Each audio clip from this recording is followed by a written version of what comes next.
प्रचाराच्या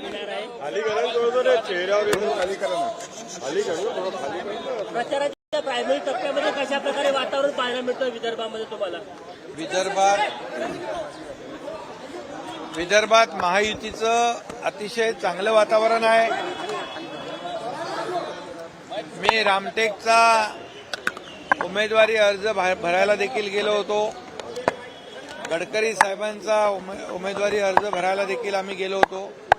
अतिशय उत्स्फूर्त असा प्रतिसाद या विदर्भामध्ये महायुतीला मिळतोय आणि विदर्भातल्या सर्वच्या सर्व जागा महायुती जिंकेल अशा प्रकारचं वातावरण आणि अशा प्रकारची या भागातल्या जनतेने मोदीजींना गॅरंटी दिलेली आहे. रामटेक आणि यवतमाळ वाशिमचं काय चित्र आहे? रामटेक, यवतमाळ, वाशिम हे दोन्ही मतदारसंघ मोठ्या फरकाने बहुमताने महायुती जिंकेल.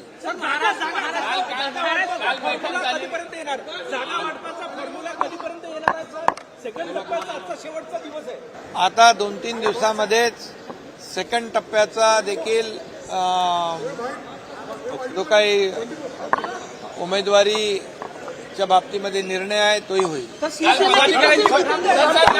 पदाधिकाऱ्यांची बैठक झाली, त्यांनी म्हटलं की अजून त्याग आता तुम्ही करू नये, जेवढा दिलेला आहे जेवढा भरपूर आहे.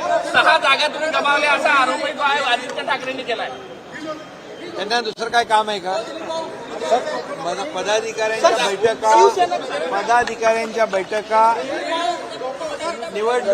निवडणूक काळामध्ये सातत्याने होत असतात. आम्ही पदाधिकाऱ्यांना विश्वासात घेऊन ही निवडणूक लढवतोय, कारण शेवटी अगदी ग्रासरूट पर्यंत हे पदाधिकारी आणि कार्यकर्ते काम करत असतात. फक्त घरात बसून उंटावरून शेळ्या हाकता येत नाहीत.